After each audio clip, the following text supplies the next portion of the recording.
Before there were movies, or TV, or the internet, to entertain people there were storytellers and books. And if you couldn't read a book, the story was memorized and people told it by memory to entertain a person when they had free time.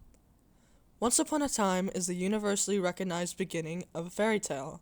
Before fairy tales, folk tales have been told for thousands of years in the form of morality plays or based on religion.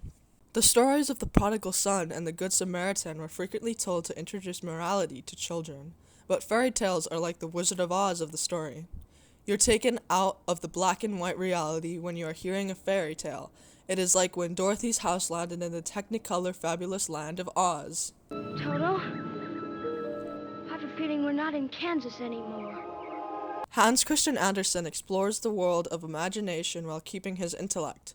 Coming from a broken family, he ran away from home at 14 to become an actor, to which he was told he was too lanky and should become a poet instead. Still a child at heart, he wrote famous stories we know today as The Little Mermaid and The Ugly Duckling.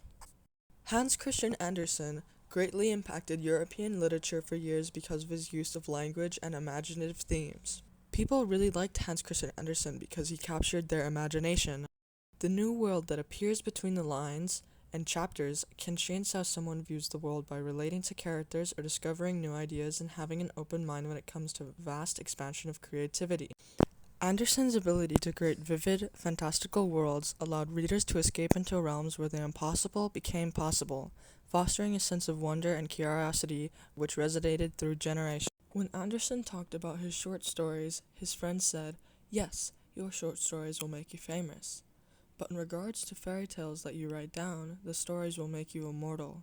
And that is absolutely true because those fairy tales represent the collective unconscious that Carl Jung talked about. As said by von Franz in 1996, fairy tales are the purest and simplest expression of collective unconscious psychic processes. Therefore, their value for the scientific investigation of the unconscious exceeds that of all other material. They represent the archetypes in their simplest, barest, and most concise form. In myths or legends or any other more elaborate mythological material, we get at the basic patterns of the human psyche through an overlay of cultural material. But in fairy tales, there is much less specific conscious material, and therefore they mirror the basic patterns of the psyche more clearly. Which ultimately means fairy tales are the best tool for understanding the basic and shared psychological patterns of the human mind. 100 years after his life, people still know him. Even though his name isn't quite remembered, his stories are retold and remade today. Although Disney changed the original storyline of The Little Mermaid, they still kept the original fantasy and moral storytelling of risking sacrifice for your beloved.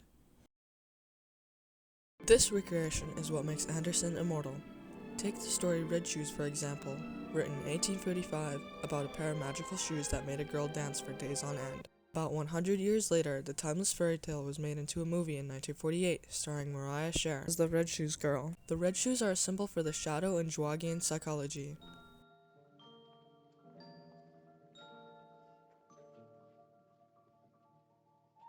The shoes were enchanted and caused the wearer to dance uncontrollably until she actually had to sever her feet with an axe to get the shoes off. Take off the red shoes.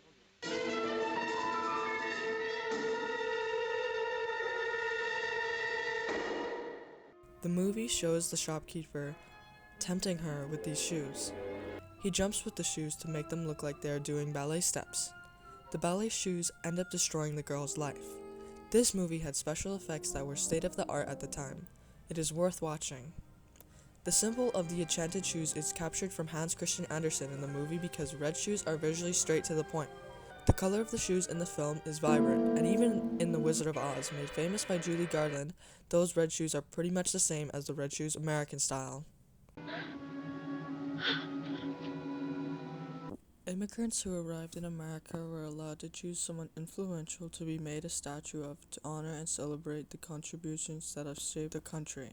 During the mid-19th century, Danish immigrants arrived to the USA. As established as a small community, they could pay for a statue to be built. Other statues like Abraham Lincoln, Goethe, William Shakespeare, Benjamin Franklin, and Hans Christian Andersen are all statues scattered in Lincoln Park. The Danish wanted Andersen to represent their culture as his stories traveled across the Atlantic Ocean to America.